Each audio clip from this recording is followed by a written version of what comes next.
মৰমৰ ছাত্ৰ-ছাত্ৰীসকল, মই আজি তোমালোকৰ তৃতীয় শ্ৰেণীৰ অসমীয়া পাঠ্যপুথি স্পন্দন প্ৰথম ভাগৰ অধ্যায় 10 উৎসৱ পাৰ্বণ নামৰ যিটো অধ্যায় আছে, এই অধ্যায়টিৰ পাঠ 1 আমাৰ উৎসৱ নামৰ যিটো পাঠ আছে, সেই পাঠটি মই তোমালোকক বুজাই দিবলৈ চেষ্টা কৰিছোঁ। গতিকে তৃতীয় শ্ৰেণীৰ ছাত্ৰ-ছাত্ৰীসকলে পাঠটি ভালদৰে মনোযোগ দিবা বুলি আশা কৰি আজি ভিডিঅ' আৰম্ভ কৰিছোঁ। আমাৰ উৎসৱ। আমি বছৰত বিভিন্ন উৎসৱ পালন কৰোঁ। কি কৈছে? আমি বছৰত বিভিন্ন উৎসৱ পালন কৰোঁ। অঞ্চল আৰু সমাজভেদে উৎসৱবোৰ ধৰণ-কৰণ বেলেগ বেলেগ। আৰু কি কৈছে? অঞ্চল আৰু সমাজভেদে এই উৎসৱবোৰৰ ধৰণ-কৰণ বেলেগ বেলেগ বুলি কৈছে। এই উৎসৱসমূহে আমাৰ মাজত মিলাপ্ৰীতিৰ ভাৱ গঢ়ি তোলে। এই উৎসৱসমূহে আমাৰ মনত আনন্দ দিয়াৰ লগতে ই আমাক প্ৰচলিত ৰীতি-নীতিৰ সৈতে পৰিচয় কৰে। কি কৈছে? উৎসৱসমূহে আমাৰ মাজত কি কৰে? মিলাপ্ৰীতিৰ ভাৱ গঢ়ি তোলে। আৰু এই উৎসৱসমূহে আমাৰ মনত কি হয়? আনন্দ দিয়াৰ লগতে আমাক প্ৰচলিত ৰীতি-নীতিৰ সৈতে পৰিচিত কৰায়। পাঠটোত সেই বিষয়ে জানিব পাৰিম হওক। ইয়াত পাঠটোত তাৰ বিষয়ে দিয়া আছে, সেইকাৰণে পাঠটোত সেই বিষয়ে জানিব পাৰিম হওক বুলি কৈছে। এতিয়া চাওঁচোন পাঠটোত কি দিছে। পুহমহীয়া ৰাতি, প্ৰচণ্ড ঠাণ্ডা পৰিছে। চোতালত একুৰা জুই জ্বলাই চুনু আৰু মুনুৰ ককাক বহিছে। সিহঁতে জুইকুৰাৰ ওচৰতে ককাকৰ কাষত কুচি মুচি বহি ঘৰত সকলো মাঘ বিহুৰ যা যোগাৰ কৰাত ব্যস্ত। এতিয়া কি কৈছে? পুহমহীয়া ৰাতি, আৰু পুহমহীয়াত সাধাৰণতে ঠাণ্ডা পৰে, আৰু সেইকাৰণে সেই পুহ মাহৰ কাৰণে প্ৰচণ্ড ঠাণ্ডা পৰিছে।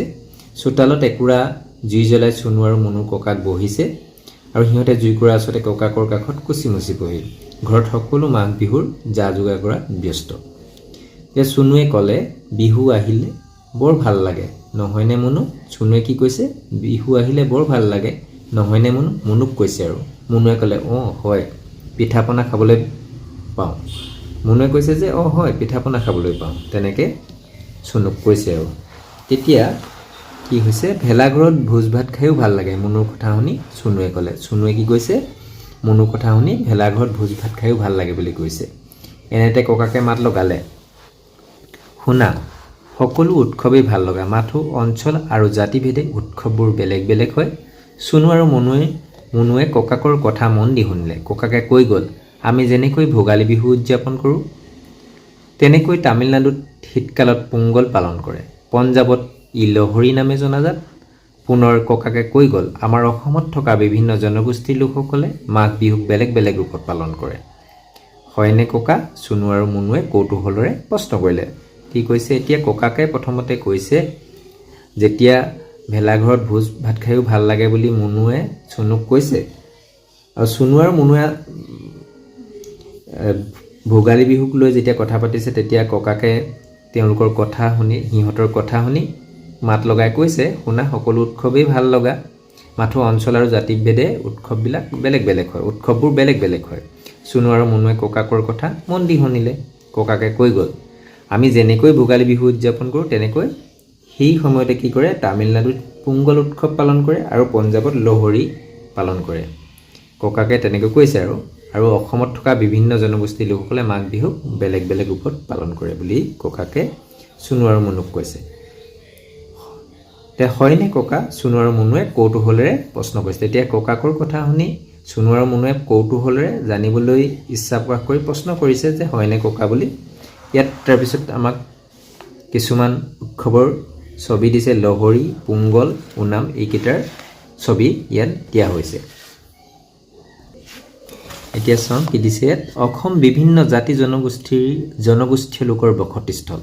আমাৰ ৰাজ্যখনৰ প্ৰতিটো জনগোষ্ঠীৰ নিজৰ নিজৰ উৎসৱ আছে। ভোগালী বিহুৰ সময়তে বড়োসকলে মাগৌ বা দমাচী উৎসৱ, কাৰ্বিসকলে ৰংকেৰ, ৰাভাসকলে হামজাৰ পালন কৰে। সেই সময়তে হাজংসকলে পুহনা উৎসৱ পালন কৰে, আৰু তিৱাসকলে জোনবিল মেলা পাতে। চাহ বাগিচাৰ লোকসকলে টুচু পূজা পালন কৰে। টাই জনগোষ্ঠীৰ লোকসকলে পালন কৰা উৎসৱটো হ'ল মাইকো চুমফাই। বৰাক উপত্যকাত পৌষ সংক্ৰান্তি উৎসৱ পালন কৰে। মাৰসকলে চিকপুই ৰুই উদযাপন কৰে। এতিয়া কি কৈছে? যে অসম বিভিন্ন জাতি জনগোষ্ঠীয় লোকৰ বসতিস্থল বুলি কৈছে। আমাৰ ৰাজ্যখনৰ প্ৰতিটো জনগোষ্ঠীয়ে কি কৈছে? নিজৰ নিজৰ উৎসৱ আছে। ভোগালী বিহুৰ সময়ত বড়োসকলে কি পালন কৰে কৈছে? মাগৌ বা দমাচী। কাৰ্বিসকলে ৰংকেৰ পালন কৰে, আৰু ৰাভাসকলে হামজাৰ পালন কৰে। ঠিক তেনেধৰণে হাজংসকলে পুহনা উৎসৱ পালন কৰে, আৰু তিৱাসকলে জোনবিল মেলা পাতে।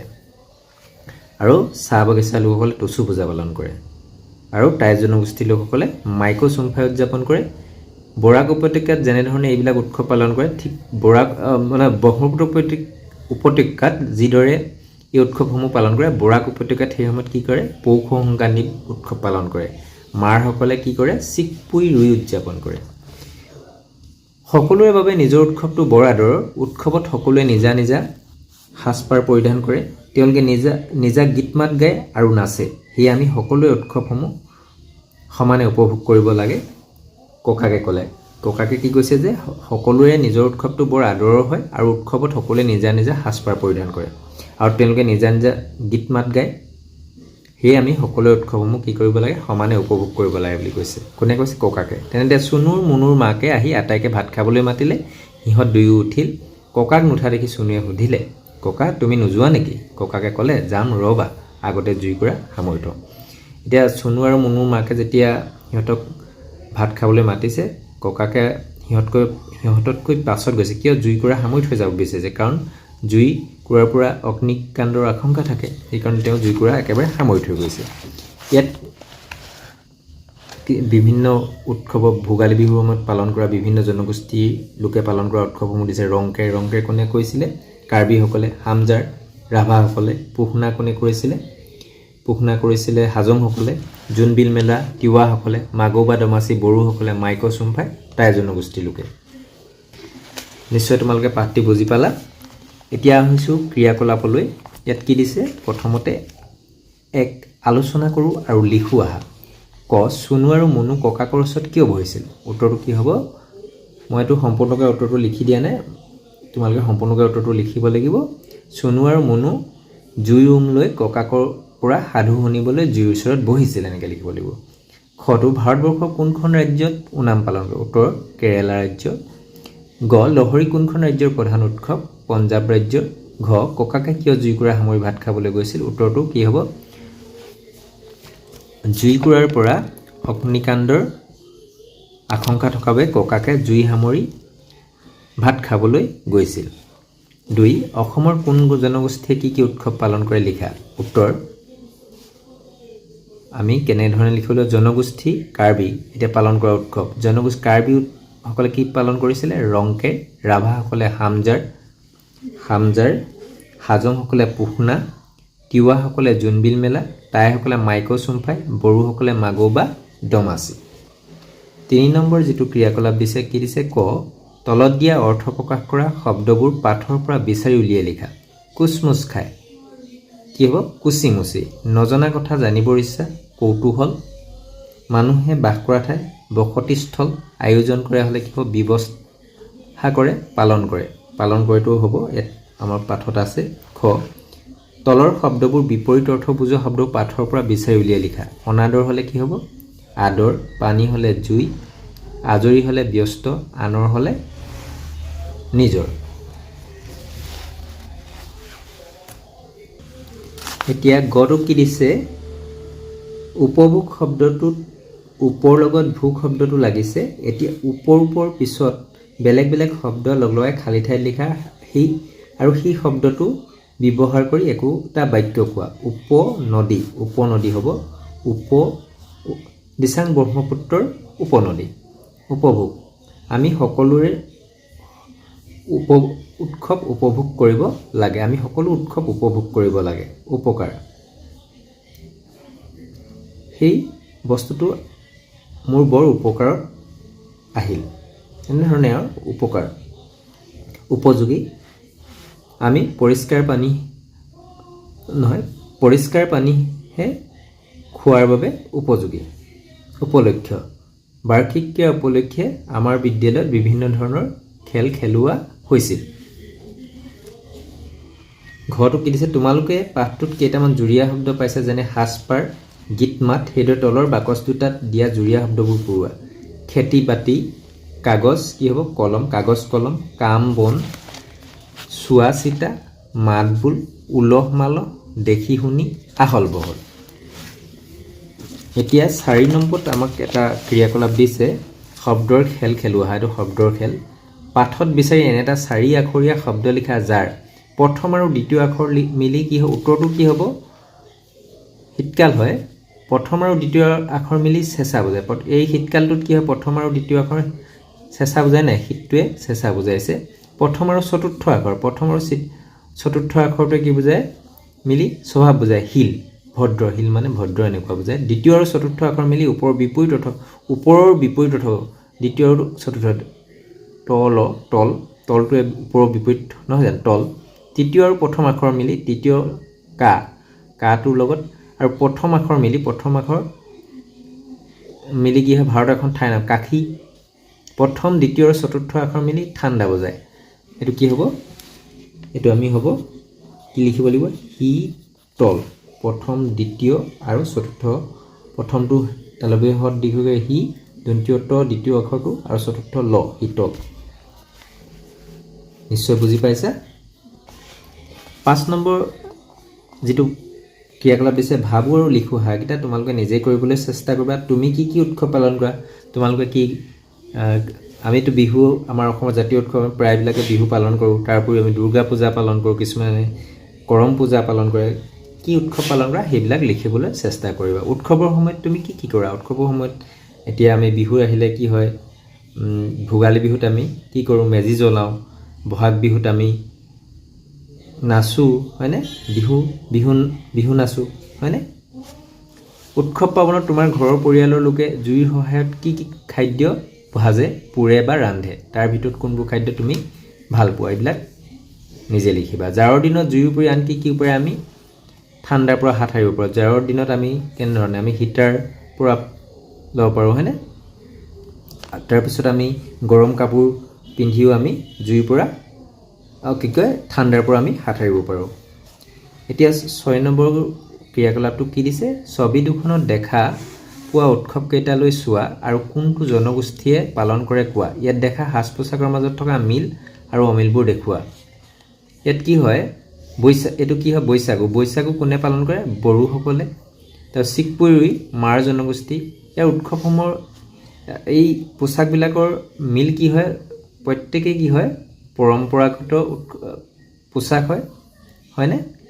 আৰু প্ৰত্যেকে কি হয়, প্ৰত্যেকযোৰ আমি সাজ পোছাকত দেখিছোঁ আমি ৰঙীন, হয়নে, কালাৰফুল হয়। তাৰপিছত অমিল কি হয়, প্ৰত্যেকৰে মানে ৰংবিলাক বেলেগ বেলেগ হয়, এনেধৰণৰ পাৰ্থক্য আছে। তাৰপিছত এইটো কোনে পালন কৰে, মাইকো চুমফাই টাইসকলে। ৰংকেৰ কোনে পালন কৰে, কাৰ্বিসকলে। তলৰ ছবি দুখনত দেখা পোৱা উৎসৱ দুটাৰ বিষয়ে লিখা বুলি কৈছে। ইয়াত কি কৈছে, এইটো কি হয়, এইটো আমি কি দেখিছোঁ, মাঘ বিহু। এই উৎসৱ এক কৃষিভিত্তিক উৎসৱ। শস্য চপোৱাৰ পাছত এই উৎসৱ পালন কৰে। মাঘ বিহুত অগ্নি দেৱতাক পূজা কৰিবলৈ মেজি জ্বলোৱা হয়। ইয়াৰ উপৰিও তোমালোকে মাঘ বিহুত কি কি কৰা হয় সেই বিতংভাৱে তোমালোকে লিখিব পাৰা। মই ইয়াত যিমান তোমাৰ ঠাই আছিলে সিমান লিখি দিলোঁ। তোমালোকে আৰু মাঘ বিহুত কি কি কৰা হয় নিজে লিখিবলৈ যত্ন কৰিবা।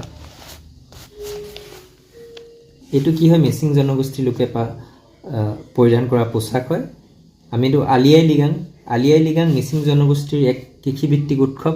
আৰু এইটো কেতিয়া পৰিধান কৰে, এই পোচাক আলি আই লৃগাঙত প্ৰত্যেক বছৰ ফাগুন মাহৰ প্ৰথম বুধবাৰত এই উৎসৱ পালন কৰা হয়। আলি আই লৃগাঙত ডেকা গাভৰুৱে গুমৰাগ সমান নাচে। কি নাচে, গুমৰাগ সমান নাচে আলি আই লৃগাঙত। 7 নম্বৰ কত কি দিছে, তামিলনাডুৰ বন্ধু এজনে পোংগল উৎসৱলৈ নিমন্ত্ৰণ জনাই অসমৰ বন্ধু এজনলৈ প্ৰেৰণ কৰা চিঠিখন পঢ়োৱা। এইখন কি দিছে, ক'ৰ পৰা দিয়ে, পুৰচোৱাল কাম 22 নৱেম্বৰ 2024 ইমান তাৰিখে লিখিছে। প্ৰিয় বন্ধু, মৰম লবা, অহা জানুৱাৰী মাহৰ 14 তাৰিখৰ পৰা আমাৰ চহৰত পোংগল উৎসৱ পালন কৰিব। 4 দিনীয়া এই উৎসৱলৈ তুমি আহিবা। এই উৎসৱৰ ৰীতি নীতি সম্পৰ্কে তুমি জানিব পাৰিবা। আমাৰ পৰিয়ালৰ সকলোৱে তোমালৈ বাট চাই আছে। সেই 4টা দিন আমি একেলগে কটাম। আশা কৰোঁ তুমি এই নিমন্ত্ৰণ ৰক্ষা কৰিবা। এটি তোমাৰ প্ৰিয় বন্ধু কৃষ্ণকান্ত নায়াৰ। কালৈ লিখিছে, এতিয়া চিঠিখনৰ ওপৰত যিটো এড্ৰেছটো লিখিছে, কেনেধৰণৰ সম্বোধন কৰিছে, প্ৰতি ঘনকান্ত মেচ, গাঁও গণেশগুৰি, ডাকঘৰ চলচলি, থানা কাকি চাৰিআলি, জিলা হোজাই, অসম, পিনক'ড 795133। প্ৰেৰক কোনে প্ৰেৰণ কৰিছে, কৃষ্ণকান্ত নায়াৰ, গাঁও পোৰা চাউল কাম, ডাকঘৰ পোৰা চাউল কাম, থানা ভেপেৰী, জিলা চেন্নাই, তামিলনাডু, পিনকোড এনেধৰণে লিখিছে। ঠিক তেনেধৰণে খ যিটো ক্ৰিয়াকলাপ দিছে, একেদৰে ন খোৱা উৎসৱলৈ নিমন্ত্ৰণ জনাই তুমি তোমাৰ বান্ধৱীলৈ এখন চিঠি লিখা। এই চিঠিখনৰ আৰ্হিত তোমালোকে একেধৰণে চিঠি এখন লিখিবলৈ চেষ্টা কৰিবা। তাৰপিছত 8 নম্বৰটো কি কৈছে, দফাটো পঢ়া আৰু তলৰ প্ৰশ্নবোৰৰ উত্তৰ লিখা। দফাটো পঢ়ি প্ৰশ্নবিলাকৰ উত্তৰ লিখিবলৈ দিছে। এতিয়া আমি দফাটো পঢ়িম। আমি উৎসৱসমূহ উলহ মালহেৰে উদযাপন কৰোঁ। আমাৰ ঘৰ দুৱাৰবোৰ পৰিষ্কাৰ কৰোঁ। উৎসৱ উপলক্ষে আমি বিবিধ সুস্বাদু খাদ্য তৈয়াৰ কৰোঁ। উৎসৱথলীত অলেখ লোকে অংশগ্ৰহণ কৰি সুখ আৰু আনন্দ উপভোগ কৰে। উৎসৱসমূহত স্থানীয় লোকসকলে প্ৰতিভা বিকাশৰ সুযোগ পায়। কিছুমান অনুষ্ঠানত স্থানীয় লোকসকলে গীত, নৃত্য, ভাওনা, নাটক আদি পৰিৱেশন কৰে। এইবোৰ হৈছে সংস্কৃতিৰ একোটা অংগ। উৎসৱ পাৰ্বণে আমাৰ মন প্ৰাণ নিকা কৰি ৰাখে। উৎসৱসমূহে সমাজত মিলা প্ৰীতি বঢ়ায়। কিছুমান উৎসৱ আৰু দিৱস আমি আমাৰ বিদ্যালয়সমূহত পালন কৰোঁ। এতিয়া প্ৰশ্ন কি দিছে, কেইটামান উৎসৱ আৰু দিৱসৰ নাম লিখোৱা। উৎসৱ আমাৰ কি কি লিখিব পাৰোঁ আমি, বিহু, দুৰ্গা পূজা এনেধৰণে লিখিব পৰা। দিৱস, গণতন্ত্ৰ দিৱস, স্বাধীনতা দিৱস, তেনেধৰণৰ আমি দিৱসৰ নাম লিখিব পাৰোঁ। খটো কি দিছে, উৎসৱ পালন কৰাৰ আগে আমি কেনেদৰে সাজু হওঁ। কেনেদৰে উৎসৱ পালন কৰাৰ আগতে কি কৰোঁ। ইয়াতে আমি পাইছোঁ এই উৎসৱ উপলক্ষে আমি বিবিধ সুস্বাদু খাদ্য তৈয়াৰ কৰোঁ, হয়নে? এইবিলাক আমি লিখিব লাগিব। পাৰ হৈ যোৱা উৎসৱটোৰ বাবে তুমি কেনেধৰণে প্ৰস্তুতি চলাইছিলা এইটো নিজে লিখিবা। উৎসৱসমূহে সমাজত কিদৰে মিলা প্ৰীতি বঢ়ায়। উৎসৱত আমাৰ সকলোৱে একেলগে পালন কৰোঁ আৰু যেতিয়া সকলোৱে একলগ হওঁ তেতিয়াই আমাৰ সকলোৰে মাজত এক মিলা প্ৰীতিৰ ভাৱ বৃদ্ধি হয়, মিলা প্ৰীতিৰ ভাৱ জাগ্ৰত হয়, হয়নে? এনেধৰণে আমাৰ উৎসৱৰ যোগেদি মিলা প্ৰীতিৰ ভাৱ বৃদ্ধি হয়। তাৰপিছত জানো আহা এটা দফা দিছে, ইয়াত মাগু বা দমাচি উৎসৱৰ বিষয় দিছে। বড়োসকলে মাঘ মাহত মাগু বা দমাচি উদযাপন কৰে। এওঁলোকে এই উৎসৱটো পুহ মাহৰ অন্তিম দিন নাইবা মকৰ সংক্ৰান্তিৰ দিনৰ পৰা পালন কৰে। সেইদিনা সন্ধিয়া আম, কঁঠাল, তামোল, নাৰিকল আদি ফলৰ গছত ধানৰ খেৰ বান্ধি থয়। লোকবিশ্বাস মতে তেনে কৰিলে গছৰ ফল বেছিকৈ লাগে। মাগৌ উৎসৱত গৰখীয়া আৰু ডেকা গাভৰু মিলি ভেলাঘৰ আৰু মেজি সাজে। উৰুকা ৰাতি তাত ভোজ ভাত খাই পাছদিনা পুৱা মেজি আৰু ভেলাঘৰটো জ্বলাই দিয়ে। এই উৎসৱত বড়োসকলে গা পা ধুই নতুন কাপোৰ পিন্ধে আৰু বাথৌ বড়োৰাইৰ চৰণত বন্তি জ্বলাই কুশল কামনা কৰে। তাৰ পাছত সৰুৱে ডাঙৰক সেৱা কৰে আৰু ডাঙৰে সৰুক আশীৰ্বাদ দিয়ে। লগতে ৰং মনেৰে আটাই মিলি পিঠা পনা খায়। এই সময়ত খোৱা লোৱাৰ অভাৱ নথকাৰ বাবে মাগৌ বা দমাচিক ভোগৰ উৎসৱো বোলে। খোৱাৰ অভাৱ নাই কাৰণে কি বুলি কোৱা হয়, ভোগৰ উৎসৱো বুলি এই মাগৌ বা দমাচি উৎসৱটোক কোৱা হয়। এতিয়া চোৱাচোন, বড়োসকলে মাগৌ উৎসৱত খোৱা পিঠাৰ নামৰ লগত পৰিচয় হওঁ আহা। অসমীয়া ভাষাত আৰু বড়ো ভাষাত কি কয় লিখি দিছে। তেল পিঠাটোক বড়ো ভাষাত কয় অনাচি পিঠা। তাৰপিছত তিল পিঠাটোক কি কয়, তিল পিঠাটোক চিবিং পিঠা বুলি কয় বড়ো ভাষাত। শুকান পিঠাটোক এন্থা পিঠা বুলি কয়। চুঙা পিঠাটোক আখুং পিঠা। তাৰপিছত অসমীয়া ভাষাত টেকেলি পিঠা যিটো বড়ো ভাষাত কয় লাউডুম পিঠা। হাজাৰমুখী পিঠাটোক এংখ্ৰং পিঠা। কলপিঠাটোক থালি পিঠা। ভাপ পিঠাটোক সমনাই পিঠা। এনেধৰণে কয়। তাৰপিছত 9 নম্বৰত একেবাৰে শেষত এটা প্ৰকল্প দিছে। তোমালোকে ঘৰত উদযাপন কৰা কেইটামান উৎসৱৰ ছবি সংগ্ৰহ কৰি তলৰ বাকচটোত আঠা লগাই। এইটো তোমালোকে ঘৰত যিবিলাক উৎসৱ উদযাপন কৰে সেইবিলাক ছবি সংগ্ৰহ কৰিবা আৰু ইয়াত আঠা লগাবা। আজিৰ পাঠ ইমানতে সামৰিছোঁ। পুনৰ অন্য এটা পাঠৰ সৈতে পুনৰ লগ হ'ম। ধন্যবাদ।